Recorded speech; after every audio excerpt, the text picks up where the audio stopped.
2021 തോൽവി വലിയ തിരിച്ചടിയായിരുന്നു. തെരഞ്ഞെടുപ്പ് രാഷ്ട്രീയത്തിൽ നമ്മൾ തിരിച്ചടികളെ നേരിടുന്നുണ്ട്. ഞങ്ങൾ എപ്പോഴും ജയിക്കാൻ വേണ്ടിയുള്ളവർ മാത്രമല്ലല്ലോ. അപ്പൊ അവിടെ ഞാൻ 10 വർഷമായിട്ട് ജയിച്ചു, കഴിഞ്ഞ തവണ പരാജയപ്പെട്ടു. അതിനുള്ള ഓരോ ഫാക്ടേഴ്സ് അനലൈസ് ചെയ്യുമ്പോൾ ഈ പറഞ്ഞ ക്രോസ് വോട്ടിംഗ് അടക്കമുള്ള നിരവധിയായിട്ടുള്ള ഫാക്ടേഴ്സ് ഉണ്ട്. ഞാനാണ് കേരളത്തിൽ ആദ്യമായിട്ട് ഒരു കമ്മ്യൂണിറ്റി ഹെൽത്ത് സെന്റർ തലത്തിൽ ഡയാലിസിസ് സെന്റർ സൗജന്യമായിട്ട് കൊണ്ടുവന്നത് ചാലിശ്ശേരി ആശുപത്രിയിൽ. ഇത് 4 കൊല്ലമായിട്ട് പറഞ്ഞാണ് തൃത്താലി നഴ്സിംഗ് കോളേജ് എന്നത്. ഇത്രയും കാലം ചെയ്യാതെ ഇപ്പോഴാണ് ഇപ്പം പിണറായി വിജയന്റെയും കുടുംബത്തിന്റെ സ്തുതിപാഠകരല്ലാത്ത ഒരാൾക്കും അവിടെ നിലനിൽപ്പില്ല എന്ന് പറയുന്ന അവസ്ഥയിലേക്ക് കാര്യങ്ങൾ മാറുകയല്ലേ. ഞങ്ങളിൽ നിന്ന് അങ്ങനെ ഒരു ഗുണമുള്ള ആളുകൾ ഒന്നും പുറത്തു പോയിട്ടില്ല. പിന്നെ സ്വാഭാവികമായിട്ട് ചില ആളുകൾ പോയി കിട്ടിയാൽ നല്ലത് നമുക്ക് തോന്നുന്നില്ല. അത് CPM ഉണ്ടാക്കി വെക്കുന്ന അപകടമാണ്. CPM അതിൽ നിന്ന് പിൻവാങ്ങണം എന്നുള്ളതാണ് നമുക്ക് അതുകൊണ്ട് തന്നെ പറയാം. ഇപ്പം ഈ മണ്ഡലത്തിൽ അതിൻ്റെ ഒരു ട്രഡീഷണലായിട്ട് നോക്കുമ്പോൾ ഒരു 18,000 20,000 വോട്ടൊക്കെ BJPക്ക് അസംബ്ലി തെരഞ്ഞെടുപ്പിൽ കിട്ടാവുന്നതാണ്. പാർലമെന്റിലാണെങ്കിൽ 25,000 വോട്ട് വരെ അവർക്ക് കിട്ടാം. അപ്പോൾ ഒരു 18,000 20,000 വോട്ട് അവർക്ക് കിട്ടുന്ന സാഹചര്യത്തിൽ കഴിഞ്ഞ തവണ 13,000 വോട്ടാണ്, 7,000 വോട്ടിൻ്റെ കുറവാണ് ഉണ്ടായത്. അതില്ലായിരുന്നുവെങ്കിൽ കഴിഞ്ഞ തവണ തന്നെ UDF ഇവിടെ വിജയിക്കാൻ സാധിക്കുമായിരുന്നു എന്നാണ് എനിക്ക് തോന്നുന്നത്. നാടിൻ്റെ പൊതുവായിട്ടുള്ള നന്മയ്ക്ക് ആരാണ് നല്ലത് എന്നുള്ളതിനെക്കുറിച്ച് ഇപ്പോൾ അവർക്ക് കൃത്യമായിട്ടൊരു ബോധ്യമുണ്ട് തന്നെയാണ്.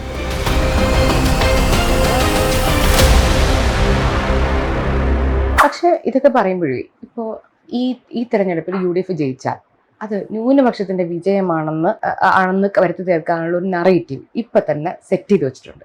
അല്ലെങ്കിൽ ഇപ്പൊ തന്നെ നമ്മൾ പല സ്ഥലത്തു നിന്നും കേൾക്കുന്നുണ്ട്. അപ്പൊ അത്തരം സംഘപരിവാർ നെറേറ്റീവുകളെ എങ്ങനെയാണ് UDF നേരിടാൻ പോകുന്നത്? ഇത് യഥാർത്ഥത്തിൽ സംഘപരിവാറിന്റെ മാത്രം നെറേറ്റീവ് അല്ല കേരളത്തിൽ. ഇത് കഴിഞ്ഞ നിരവധി തെരഞ്ഞെടുപ്പുകളായി CPM-ഉം അതിന്റെ ഏറ്റവും ഉന്നത നേതാക്കന്മാരും അവർ മുന്നോട്ട് വയ്ക്കുന്ന നെറേറ്റീവാണ്. ഇപ്പൊ കഴിഞ്ഞ തവണയാണ് കോടിയേരി ബാലകൃഷ്ണൻ അടക്കമുള്ള CPM-ന്റെ അന്നത്തെ നേതാക്കന്മാർ പറഞ്ഞത് UDF ജയിക്കുകയാണെങ്കിൽ ഹസൻ അമീർ കുഞ്ഞാലിക്കുട്ടി ആയിരിക്കും ഭരിക്കുക എന്നുള്ളത്. നേരത്തെ ഇതുപോലെ കുഞ്ഞുമാണി കുഞ്ഞാലിക്കുട്ടി എന്ന് പറഞ്ഞ നിലയിലുള്ള ഇക്വേഷൻ, ഇതൊക്കെ ഇവരുണ്ടാക്കുന്ന കോയിനേജുകളാണ്. അതിപ്പോഴും പറയുന്നുണ്ട്. ഇപ്പൊ അങ്ങനെ പേര് വെച്ചിട്ടല്ല, ഈ ജമാഅത്തെ ഇസ്ലാമി മൗദൂദി എന്നൊക്കെ പറഞ്ഞുകൊണ്ടാണ് ഇപ്പൊ പറഞ്ഞുകൊണ്ടിരിക്കുന്നത്. യഥാർത്ഥത്തിൽ ഈ പറയുന്ന കാര്യത്തിന്റെ പൊള്ളത്തരവും ആളുകൾക്ക് ബോധ്യമാവുന്നുണ്ട്. കാരണം ഇത് ഒരു തവണ ആളുടെ ക്ലിക്കാവുള്ളൂ. നിരന്തരം ഇത് തന്നെ പറഞ്ഞുകൊണ്ടിരുന്നാൽ ആളുകള് അതിന്റെ അത് അവരുടെ തന്ത്രം ഇതാണ്. അവരുടെ കയ്യിൽ നിന്ന് നഷ്ടപ്പെട്ടു പോയ ഏതാനും ചില വിഭാഗങ്ങളുടെ വോട്ടുകൾ നേടുന്നതിന് വേണ്ടിയുള്ള ഒരു സോഫ്റ്റ് ആയിട്ടുള്ള ആ വികാരങ്ങളെ ഒന്ന് തട്ടിമണർത്തുന്നതിന് വേണ്ടിയുള്ള ക്യാമ്പയിൻ. പക്ഷെ അത് എത്ര അപകടകരമാണെന്നുള്ളതാണ്. അത് അങ്ങേയറ്റം കേരളത്തിൽ ദൂരവ്യാപകമായിട്ടുള്ള പ്രത്യാഘാതങ്ങൾ ഉണ്ടാക്കും. ന്യൂനപക്ഷങ്ങൾ എന്ന് പറയുന്നത് കേരളത്തെ സംബന്ധിച്ച് കേരളത്തിന്റെ ജനസംഖ്യയുടെ ഏതാണ്ട് പകുതിയോളം വരുന്ന ജനവിഭാഗങ്ങളാണ്. അപ്പൊ അവർക്ക് ഭരണതലത്തിൽ ഉണ്ടാവണം. ഭൂരിപക്ഷ സമുദായത്തിനും ന്യൂനപക്ഷ സമുദായത്തിനും ഒരുപോലെ പങ്കാളിത്തം ഓരോ മേഖലയിലും ഉണ്ടാവണം എന്നുള്ളതാണ്. അപ്പൊ അത് ജനാധിപത്യപരമായിട്ടുള്ള പ്രാതിനിധ്യത്തിന്റെ പ്രശ്നമാണ്. ആ നിലയിലാണ് നമ്മൾ അതിനെങ്ങനെയാണ് UDF നേരിടാൻ ഉദ്ദേശിക്കുന്നത്. ഞങ്ങൾ പറഞ്ഞ we believe in democracy, we believe in inclusiveness. എല്ലാ വിഭാഗം ആളുകളെയും ചേർത്ത് പിടിക്കുക. അതിൽ ഭൂരിപക്ഷം ഉണ്ടാവും, ന്യൂനപക്ഷം ഉണ്ടാവും. ന്യൂനപക്ഷത്തിലെ ആളുകൾക്ക് അർഹതപ്പെട്ട പദവികൾ നമുക്ക് നിഷേധിക്കാൻ പറ്റുമോ? ഭൂരിപക്ഷമാണ് എന്നുള്ളതിന്റെ പേരിൽ ആരെങ്കിലും മാറ്റി നിർത്താൻ പറ്റുമോ? അപ്പോൾ ഭൂരിപക്ഷ ന്യൂനപക്ഷ വ്യത്യാസമില്ലാതെ തന്നെ, അതൊരു ചർച്ചാ വിഷയമേ അല്ലാതെ തന്നെ എല്ലാ വിഭാഗം ജനങ്ങളെയും ഉൾക്കൊള്ളുന്ന ഭരണ സംവിധാനം തന്നെയാണ് വേണ്ടത്.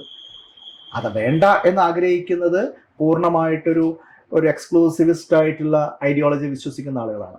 സംഘപരിവാറിനെ പോലുള്ള അങ്ങേയറ്റം എന്താ പറയുക, ആ നിലയിൽ സങ്കുചിതമായിട്ടുള്ള ദേശീയതാ സങ്കല്പമൊക്കെ മുന്നോട്ട് വെക്കുന്ന ആളുകളാണ് അതിന്റെ യഥാർത്ഥ ഉപജ്ഞാതാക്കൾ. പക്ഷെ അവർക്ക് അവരുടെ നിലയിൽ അത് കേരളത്തിൽ വേരോടിക്കാനുള്ള കഴിവ് ഇതുവരെ കൈവന്നിട്ടില്ല. പക്ഷെ CPM കൂടി ആ നെറേറ്റീവ് ഏറ്റെടുത്ത് കഴിഞ്ഞ 1-2 തെരഞ്ഞെടുപ്പ് ചെയ്തതുപോലെ ചെയ്യുകയാണെങ്കിൽ അത് വലിയ മൊമെന്റം കൈവരിക്കും. അത് CPM ഉണ്ടാക്കി വെക്കുന്ന അപകടമാണ്. CPM അതിൽ നിന്ന് പിൻവാങ്ങണം എന്നുള്ളതാണ് നമുക്ക് അതുകൊണ്ട് തന്നെ പറയാനുള്ളത്. ഇപ്പോൾ RSSന്റെ ചെക്ക് ലിസ്റ്റ് ഉണ്ടെന്നാണ് പറയുന്നത്. അതായത് ഈ ബൽറാമും അതിനകത്ത് ഏറ്റവും UDF കോൺഗ്രസ്സുകാരെ ആരെയൊക്കെ തോൽപ്പിക്കണം എന്നുള്ള രീതിയിൽ കൃത്യമായ ലിസ്റ്റ് ഉണ്ടെന്നാണ് പറയുന്നത്. അതിനകത്ത് ഏറ്റവും പ്രധാനികളായിട്ടുള്ളവർ മുരളീധരനും ബൽറാമും ആണെന്നുള്ളതാണ് നമുക്ക് അറിയപ്പെടുന്നത്. കഴിഞ്ഞ തെരഞ്ഞെടുപ്പ് മുതൽ ഈ ക്രോസ് വോട്ടിംഗ് പരിപാടികളൊക്കെ കൃത്യമായി അവർ പ്രവർത്തിച്ചു എന്നുള്ളതാണല്ലോ നമ്മൾ വിലയിരുത്തപ്പെടുന്ന ഒരു കാര്യം. ഇനി അങ്ങനെയാണെങ്കിലും അല്ലെങ്കിലും ഇത്തവണയും അങ്ങനെ ഒരു ക്രോസ് വോട്ടിംഗ് പരിപാടികളൊക്കെ, കാരണം എന്ത് വില കൊടുത്തും അവരുടെ ചെക്ക് ലിസ്റ്റുള്ള ആൾക്കാരെ തോൽപ്പിക്കാൻ വേണ്ടി മെനക്കെടുകയാണെങ്കിൽ അതിനെ എങ്ങനെയായിരിക്കും നമ്മൾ? ഇതൊക്കെ നമ്മൾ രാഷ്ട്രീയത്തിൽ നിൽക്കുമ്പോൾ അതിൻ്റെതായിട്ടുള്ള ചില റിസ്ക്സ് ഉണ്ടല്ലോ. പ്രത്യേകിച്ച് തെരഞ്ഞെടുപ്പിലൊക്കെ ഇത്തരത്തിലുള്ള ചില കാര്യങ്ങൾ റിസ്കി ആയിട്ടുള്ള കാര്യങ്ങളുണ്ട്. പക്ഷെ അതിന്റെ പേരിൽ നമുക്ക് അടിസ്ഥാനപരമായിട്ടുള്ള നമ്മുടെ രാഷ്ട്രീയത്തെ പണയം വെക്കാൻ പറ്റില്ലല്ലോ. ഇപ്പൊ എന്നെ സംബന്ധിച്ച് ഞാൻ നോക്കുമ്പോൾ തൃത്താലയിലുള്ള BJP-ക്കാർക്ക്, ഈവൻ കടുത്ത RSS-കാർക്ക് പോലും ഒരുപക്ഷെ ഇതിന്റെ കാര്യങ്ങളൊക്കെ ഇപ്പൊ ബോധ്യമായി വന്നിട്ടുണ്ട് എന്നാണ് എനിക്ക് തോന്നുന്നത്. കഴിഞ്ഞ തവണ ശരിയാണ്, ആ നിലയിലുള്ള നല്ല ക്രോസ് വോട്ടിംഗ് കൂടെ നടന്നിട്ടുണ്ട്. എന്നെ തോൽപ്പിക്കുക എന്നുള്ളത് വലിയൊരു ലക്ഷ്യമായി തന്നെ ചില ആളുകൾ എടുത്തിട്ടുണ്ടായിരുന്നു. അവർ അതിൽ വിജയിക്കുകയും ചെയ്തല്ലോ. പക്ഷെ പിന്നീട് എനിക്ക് തോന്നുന്നു, പിന്നീട് ഉണ്ടായ അനുഭവങ്ങളുടെ അടിസ്ഥാനത്തിൽ അവർ അക്കാര്യത്തിൽ ഒരു പുനഃപരിശോധനയോ പുനരാലോചനയോ ഒക്കെ നടത്തുന്നുണ്ടാവും. അപ്പൊ അവരവരുടെ വോട്ട് പിടിച്ചാൽ മതി, മറച്ചു കൊടുക്കാതിരുന്നാൽ മതി.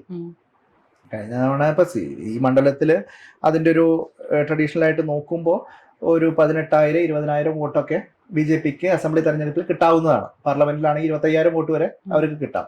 അപ്പോൾ ഒരു 18,000 20,000 വോട്ട് അവർക്ക് കിട്ടുന്ന സാഹചര്യത്തിൽ കഴിഞ്ഞ തവണ 13,000 വോട്ടാണ്, 7,000-ഓളം വോട്ടിന്റെ കുറവാണ് ഉണ്ടായത്. അതില്ലായിരുന്നുവെങ്കിൽ കഴിഞ്ഞ തവണ തന്നെ UDF-ന് ഇവിടെ വിജയിക്കാൻ സാധിക്കുമായിരുന്നു എന്നാണ് എനിക്ക് തോന്നുന്നത്. അപ്പോൾ ഇത്തവണ അവരുടേതായിട്ടുള്ള സ്ട്രാറ്റജി എന്തെങ്കിലുമൊക്കെ സ്വീകരിക്കുന്നുണ്ടാവും. പക്ഷെ എനിക്ക് തോന്നുന്നു അവരുടെ അണികൾ ആയിട്ടുള്ള സാധാരണക്കാരായിട്ടുള്ള ഇവിടെ ജീവിക്കുന്ന ആളുകളുണ്ടല്ലോ, അവര് കഴിഞ്ഞ 5 വർഷത്തെ ദുരനുഭവം വിലയിരുത്തിക്കൊണ്ട് ഇത്തവണ അങ്ങനെ ഒരു പ്രതികാര മനോഭാവത്തോടു കൂടിയുള്ള ഒരു വോട്ടിംഗ് ഒന്നും ഉണ്ടാവില്ല. അവർ കാര്യകാരണ സഹിതമുള്ള ശരിയായുള്ള വോട്ടിംഗ് തന്നെയായിരിക്കും അവരുടെ ഭാഗത്ത് ഉണ്ടാവുക എന്നാണ് എന്റെ ഒരു പ്രതീക്ഷ. ഉറപ്പില്ല, അത് ഉറപ്പില്ല. അവരുടെ വോട്ടല്ലേ, അവരെന്താ ഇൻഡിവിജ്വൽ വോട്ടേഴ്സ് അവരെ ഇനിയും പറഞ്ഞ് കൺവിൻസ് ചെയ്യിക്കാൻ ഇപ്പൊ അവരുടെ തന്നെ നേതൃത്വത്തിന് സാധിക്കുമോ എന്ന് എനിക്ക് സംശയമാണ്. കാരണം കഴിഞ്ഞ തവണ അബദ്ധം പറ്റിയതാണ്, അങ്ങനെ ചെയ്യേണ്ടിയിരുന്നില്ല എന്ന് പലരും പശ്ചാത്തപിക്കുന്ന രീതിയിൽ പിന്നീട് അങ്ങനെ സംസാരിച്ചിട്ടുണ്ട്. അപ്പൊ അത് അവരുടെ രാഷ്ട്രീയമാണ്, അവരുടെ കാഴ്ചപ്പാടുകളാണ്.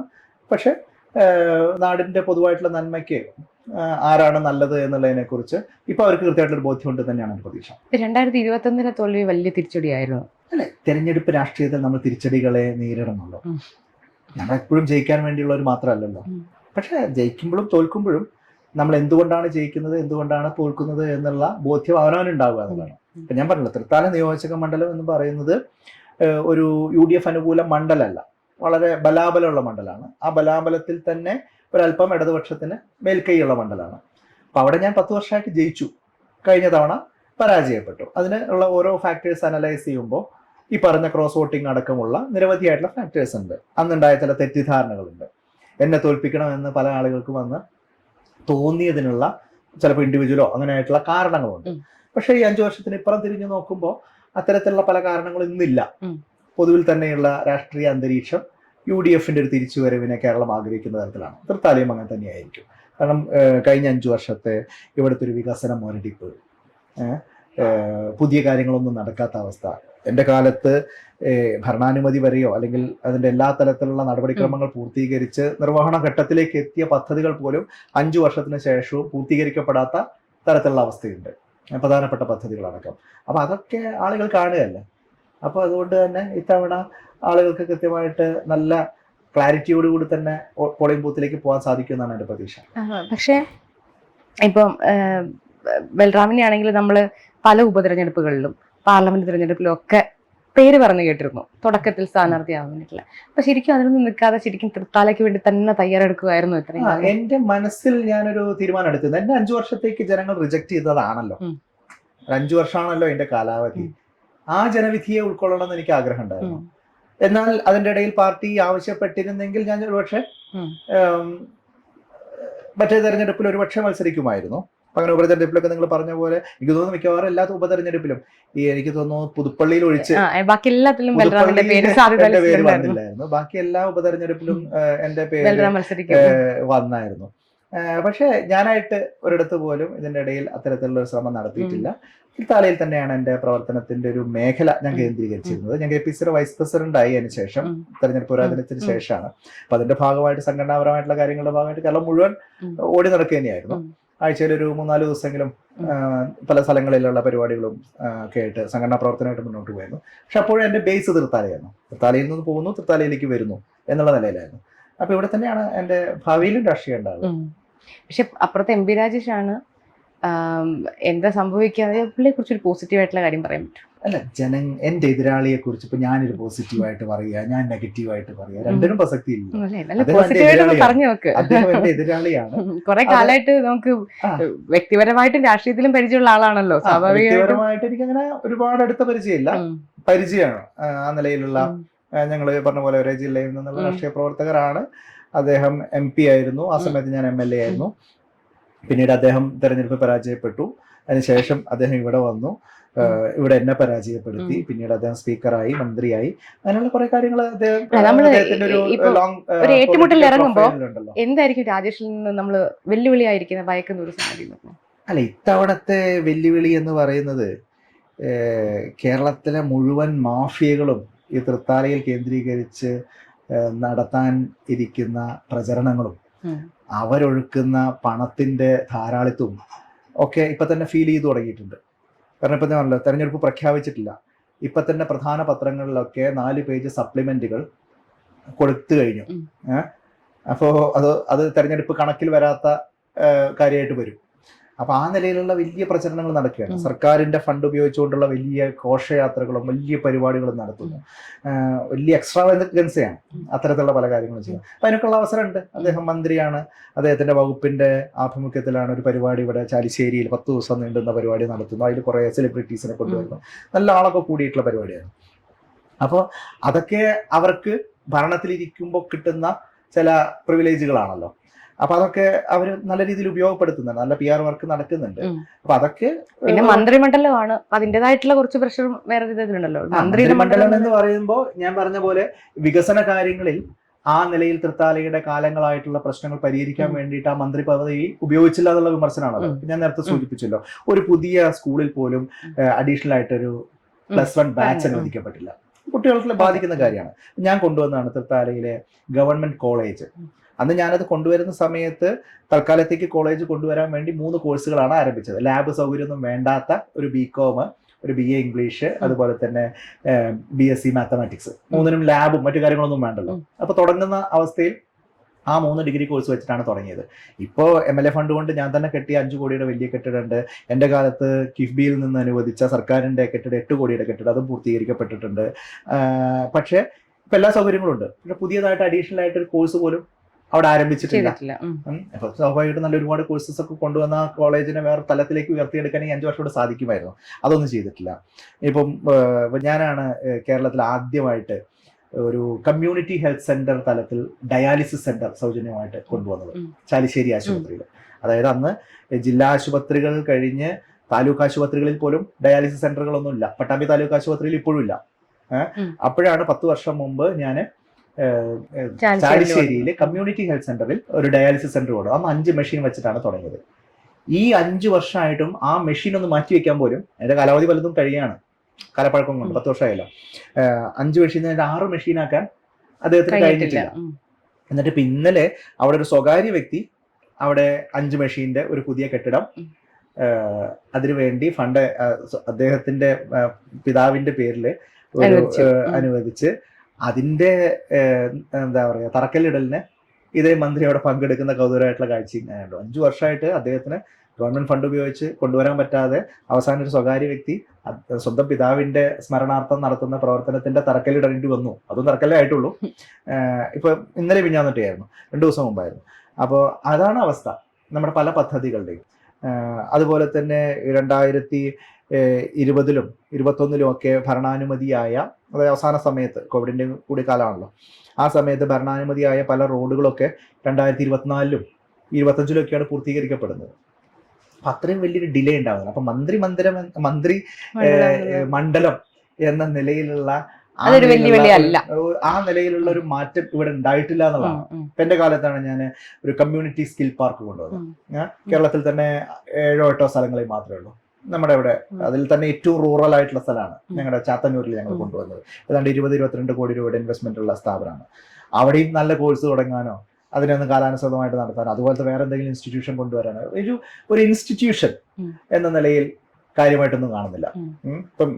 ഇപ്പൊ ഞാൻ അതിൽ അഭിമാനത്തോടു കൂടി പറയുന്നത്, ഇപ്പൊ ഞാൻ തൃത്താലയിൽ കോളേജ് കൊണ്ടുവന്നു എന്ന് പറയുമ്പോൾ ചുമ്മാ കോളേജ് പ്രഖ്യാപിക്കുകയായിരുന്നില്ല. 2011-ലാണ് ഞാൻ ഇലക്ട് ചെയ്യപ്പെടുന്നത്. 2012 വരെ നമ്മൾ പരമാവധി അതിന് ശ്രമിച്ചു, നടന്നില്ല. 2013 എനിക്ക് കോളേജ് കൊണ്ടുവരാൻ സാധിച്ചു. ആ കോളേജ് ഗവൺമെന്റ് അനുവദിച്ച സമയത്ത് തന്നെ 5 ഏക്കർ സ്ഥലം അതിനുവേണ്ടി കണ്ടെത്തി. MLA ഫണ്ടിൽ നിന്ന് 5 കോടി രൂപയുടെ കെട്ടിടം അനുവദിച്ച് നിർമ്മാണം ആരംഭിച്ചു. ഇതിൻ്റെ UGCയുടെ അംഗീകാരം നേടി, സർവകലാശാലയുടെ അംഗീകാരം നേടി, കോഴ്സ് അംഗീകാരം നേടി, ഇതിൻ്റെ സ്പെഷ്യൽ ഓഫീസറെ നിയമിച്ചു, ബാക്കി കാര്യങ്ങളൊക്കെ ചെയ്തു, അടിസ്ഥാന സൗകര്യം തൽക്കാലത്തേക്ക് ഒരുക്കി. അതെല്ലാം ചെയ്തിട്ട് ആ 2013 തന്നെ ക്ലാസ് തുടങ്ങി. അപ്പൊ അനുവദിച്ച മാസങ്ങൾക്കുള്ളിൽ തന്നെ ക്ലാസ് തുടങ്ങി. 2014 ആകുമ്പോഴേക്കും അവർ സെക്കൻഡ് ഇയറിലേക്ക് എത്തി. 2015 ആകുമ്പോഴേക്കും അവർ തേർഡ് ഇയറിലേക്ക് എത്തി. 2016 ആകുമ്പോഴേക്കും അവർ ഡിഗ്രി സർട്ടിഫിക്കറ്റുമായി ആദ്യത്തെ ബാച്ച് പുറത്തിറങ്ങി. അതായത് എന്റെ രണ്ടാമത്തെ ഇലക്ഷനിൽ ഞാൻ പോകുന്നതിന് മുമ്പ് ഫസ്റ്റ് ബാച്ച് പുറത്തിറങ്ങി. ഇവിടെ ഇപ്പൊ കഴിഞ്ഞ 2 ആഴ്ച മുമ്പ് ഒരു പുതിയ നഴ്സിംഗ് കോളേജ് പ്രഖ്യാപനം നടത്തിയിരുന്നു. ഇപ്പൊ വരും പ്രഖ്യാപനങ്ങളാണ്. പ്രഖ്യാപനം വലിയ മാമാങ്കമായിട്ട് നടത്തുകയാണ്. ഇത് 4 കൊല്ലമായിട്ട് പറഞ്ഞാണ് Thrithali nursing college, Thrithali nursing college, Thrithali nursing college എന്നുള്ളത്. ഇത്രയും കാലം ചെയ്യാതെ ഇപ്പോഴാണ് ഇത് നഴ്സിംഗ് കൗൺസിലിന്റെ അംഗീകാരമുണ്ടോ, ഇത് എവിടെയാണ് ആശുപത്രി, എത്ര സീറ്റാണുള്ളത്, എന്നാണ് അഡ്മിഷൻ നടക്കുക, ഒരു ക്ലാരിറ്റി ഇല്ല. അതാണ് നഴ്സിംഗ് കോളേജിന്റെ അവസ്ഥ. അപ്പൊ അങ്ങനെയുള്ള കുറെ കാര്യങ്ങൾ ഒരു തലയിൽ ചർച്ചയാവും തന്നെയാണ് എന്റെ പ്രതീക്ഷ. പക്ഷേ ഈ UDF നമ്മളിപ്പോ കഴിഞ്ഞ ഇടക്കാലത്ത് ഈ സമീപകാലത്തൊന്നും കാണാത്ത രീതിയിൽ CPM നിന്ന് വലിയ ഒഴിഞ്ഞുപോക്കുണ്ടാവുകയും കളമാരി ചവിട്ടലും ഒഴിഞ്ഞുപോകലൊക്കെ ഉണ്ടാവുന്നുണ്ട്. പക്ഷെ കുറച്ച് നാളായിട്ട് UDF അങ്ങനത്തെ വലിയ കാര്യങ്ങളൊന്നും കേട്ടിട്ടുണ്ടായിരുന്നില്ല. പക്ഷെ ഈ റീസെന്റ് ആയിട്ട് കുറച്ച് പൊട്ടലും ചീറ്റലും പരിപാടികളൊക്കെ തുടങ്ങിയിട്ടുണ്ട്. അപ്പോൾ അത് ഈ ശരിക്കും UDF തെരഞ്ഞെടുപ്പുകളത്തേക്ക് ബാധിക്കുമോ? അല്ല, പൊട്ടലും ചീറ്റലും എന്ന് പറയാൻ പറ്റില്ല. ചില അഭിപ്രായങ്ങൾ പുറത്തേക്ക് വന്നിട്ടുണ്ട്. അതിനങ്ങനെ വലിയ പൊട്ടലും ചീറ്റലൊന്നും ആയിട്ടില്ല. ചില ജനാധിപത്യപരമായിട്ടുള്ള സ്പേസ് ഉള്ള ഒരു സംഘടന എന്ന നിലയിൽ ഞങ്ങൾക്ക് ഇങ്ങനെ പാർട്ടി അഭിപ്രായങ്ങൾ മാധ്യമങ്ങളോട് പറയാൻ വലിയ വിലക്കൊന്നുമില്ല. അപ്പൊ അതുകൊണ്ട് തന്നെ നിങ്ങൾ മാധ്യമ പ്രവർത്തകർ എന്തെങ്കിലും ചോദിക്കുമ്പോൾ നേതാക്കന്മാർ അവരുടെ മനസ്സിലുള്ള അഭിപ്രായങ്ങൾ മിക്കപ്പോഴും പറയും. അതിനപ്പുറത്തേക്കുള്ള പൊട്ടലും ചീറ്റലൊന്നുമില്ല. യഥാർത്ഥ പൊട്ടലും ചീറ്റലുള്ളത് എവിടെയാ? ഇപ്പൊ കഴിഞ്ഞ ഈ 5 വർഷം കൊണ്ട് CPM-നകത്തെ എനിക്ക് തോന്നുന്നു 5ഓളം മുൻ MLA-മാർ ആ പാർട്ടി വിടുകയാണ്. ഏറ്റവും പ്രധാനപ്പെട്ട നേതാവ് ശ്രീ G. സുധാകരൻ, അദ്ദേഹം ഞാൻ പാർട്ടിയിലില്ല, ഞാൻ പാർട്ടി മെമ്പർഷിപ്പ് പുതുക്കിയിട്ടില്ല, ഞാൻ പാർട്ടിയിൽ നിന്ന് പുറത്താണ് എന്ന് സ്വയം പ്രഖ്യാപിച്ചിരിക്കുകയാണ്. ഐഷ പോറ്റി അവർ ഞങ്ങളുടെ കൂടെ വന്നു കഴിഞ്ഞു. അതുപോലെ തന്നെ ഞങ്ങളുടെ ഒപ്പം നിയമസഭയിലുണ്ടായിരുന്ന ദേവികുളം MLA ആയിരുന്ന S. രാജേന്ദ്രൻ, അദ്ദേഹം തന്നെ BJP-യിൽ പോയി ചേർന്നു. അതുപോലെ തന്നെ അന്ന് ഞങ്ങളുടെ ഒപ്പം ഫസ്റ്റ് ടേമിൽ ഉണ്ടായിരുന്ന വൈക്കത്തെ MLA അജിത്ത്, അദ്ദേഹം BJP-യിൽ പോയി ചേർന്ന് കഴിഞ്ഞു. അതേപോലെ തന്നെ അവരുടെ കൂടെ ഉണ്ടായിരുന്ന PK ശശി ഇപ്പൊ പാലക്കാട് ജില്ലയിൽ ഇപ്പൊ CPM വിട്ട് പുറത്തു വന്നിരിക്കുന്നു. പിന്നെ അതുപോലെ തന്നെ PV അൻവർ, അദ്ദേഹം ആ പാളയം വിട്ട് ഇപ്പൊ UDF-ന്റെ ഭാഗമായിട്ട് നിൽക്കുകയാണ്. 6 മുൻ MLA-മാർ ഈ കാലയളവിൽ LDF-നെയും പ്രത്യേകിച്ച് CPM-നെയും ഉപേക്ഷിച്ചിരിക്കുന്നു. ദൗർഭാഗ്യവശാൽ 2 പേര് BJP-യിലാണ് പോയി ചേർന്നത്. ബാക്കിയുള്ള 3-4 ആളുകൾ ഞങ്ങളോട് ഏതാണ്ട് സഹകരിക്കുന്ന നിലയിലാണ് നിൽക്കുന്നത്. അപ്പൊ ഇത് അവിടെയാണ് പൊട്ടല് ചീറ്റല്. ഞങ്ങളുടെ ഭാഗത്ത് വന്നു കഴിഞ്ഞാൽ UDF അമ്പലപ്പുഴ എങ്ങനെയാ സാധ്യത? സ്ഥാനാർത്ഥിത്വത്തെ കുറിച്ചുള്ള ഒരു തീരുമാനം ആയിട്ടില്ലല്ലോ. അപ്പൊ അദ്ദേഹം സ്ഥാനാർത്ഥിത്വത്തിൽ ഉറച്ചു നിൽക്കുമോ, അദ്ദേഹത്തെ പിന്തുണയ്ക്കേണ്ട സാഹചര്യം ഉണ്ടാവുമോ, അദ്ദേഹം ഞങ്ങളോട് പിന്തുണ അഭ്യർത്ഥിക്കുമോ എന്നുള്ള ഒരുപാട് കാര്യങ്ങളുടെയൊക്കെ അടിസ്ഥാനത്തിലാണല്ലോ. അത് ഉന്നത നേതൃത്വം അതിനെക്കുറിച്ച് പ്രതികരിക്കും.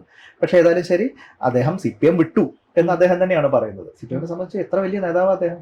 ഇപ്പൊ ഞങ്ങളൊക്കെ നിയമസഭയിൽ ഇരിക്കുമ്പോൾ അപ്പുറത്തിരിക്കുന്ന അദ്ദേഹം മന്ത്രിയായിരുന്നു 5 വർഷം. അതിന് മുമ്പ് 5 വർഷം അദ്ദേഹം MLA ആയിരുന്ന സമയത്ത് ഞങ്ങൾ ഉണ്ടായിരുന്നു.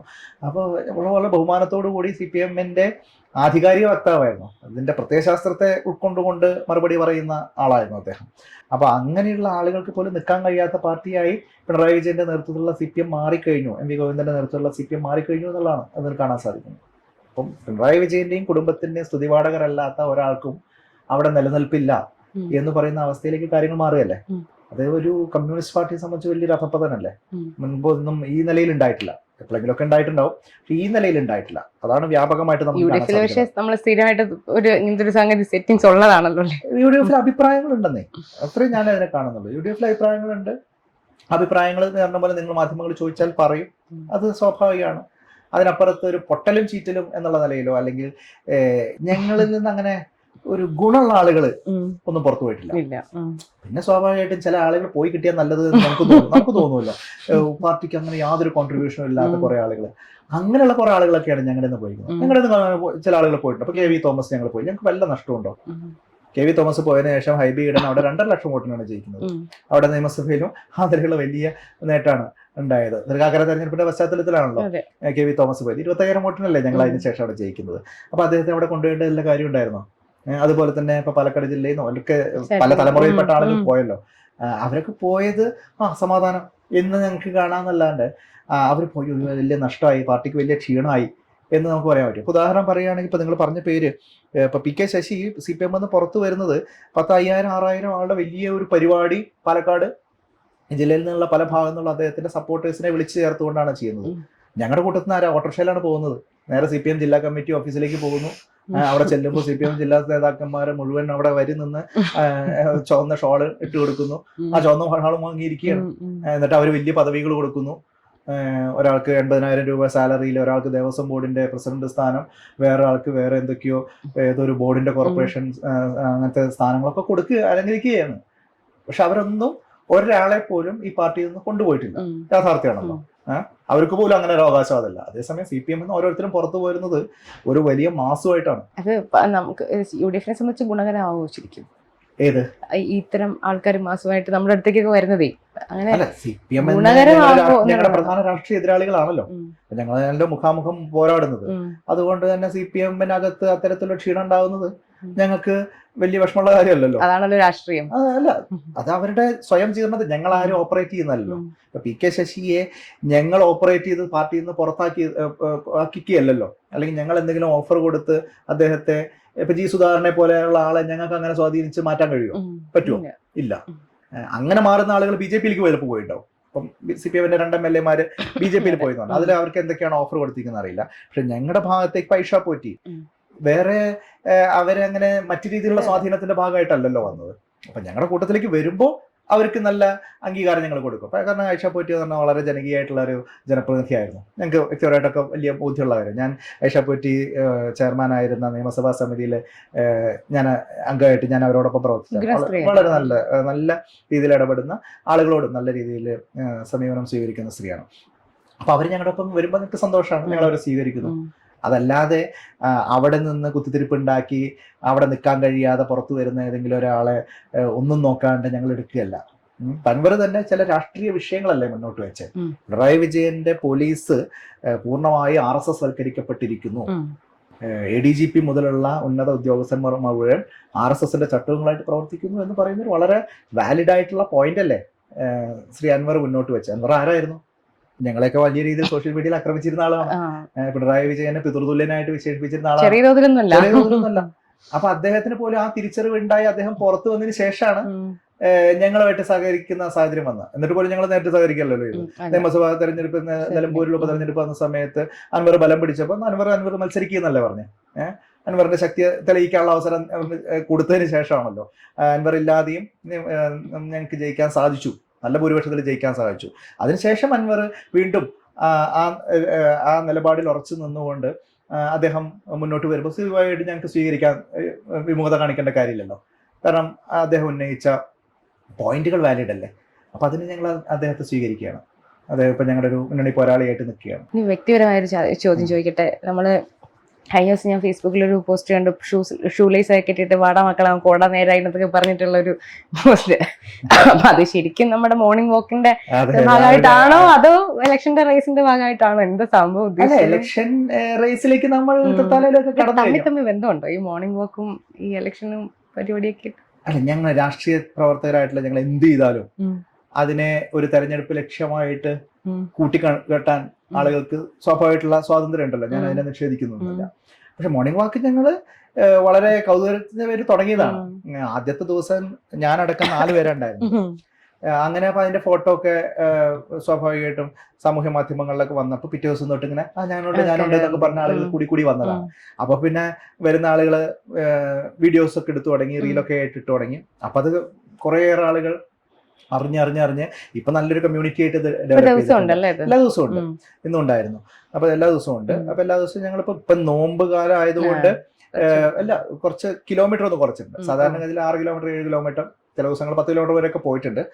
നോമ്പ് കാലമായിട്ട് ഞങ്ങളൊരു 3 കിലോമീറ്ററിലേക്ക് നോമ്പെടുക്കുന്ന ആളുകളും കുറെ ഉണ്ട്. അപ്പൊ അവരുടെ കൂടി സൗകര്യപ്രകാരം 3 കിലോമീറ്റർ ആയിട്ട് കുറയ്ക്കാൻ ശ്രമിച്ചിട്ടുണ്ട്.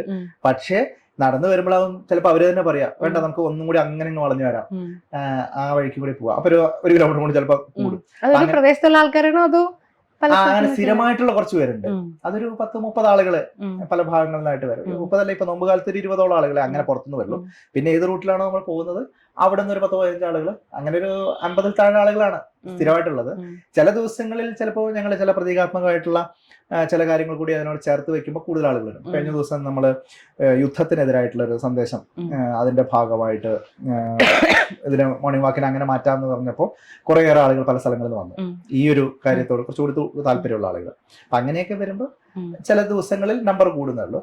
നോർമലി ഒരു 50 to 70 എന്നുള്ളതാണ്. ഇപ്പൊ ഇലക്ഷൻ വരുമ്പോ നടത്തം പോരല്ലോ, ഓട്ടം വേണ്ടി വരില്ലേ? അല്ല, ഞാൻ തൃത്താലയിൽ അങ്ങനെ ഒരു കുതൂഹലല്ല. ഞാൻ തൃത്താലയിൽ 4.25 വർഷം കിടന്നുറങ്ങി അവസാനത്തെ 3 മാസം വന്ന് എന്തൊക്കെയോ കുറെ കാണിച്ചു കൂട്ടി അത് ചെയ്യുന്ന ഒരാളല്ല ഞാൻ.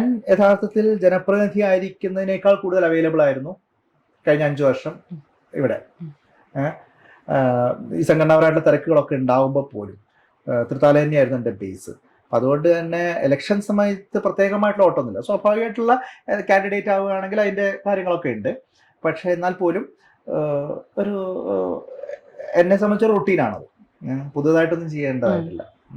എന്നാൽ മറ്റു ചില ആളുകൾ ഇതേ പറഞ്ഞ പോലെ 4.25 വർഷവും ജാട പിടിച്ച് ഏറെ പിടിച്ച് നടന്നിരുന്ന ആളുകൾ ഇപ്പം വലിയ രീതിയിൽ ഒരു കാൻഡിഡേറ്റ് മോഡിലേക്ക് വന്നിട്ടുണ്ട്. അതെല്ലാം നല്ലതാണ്.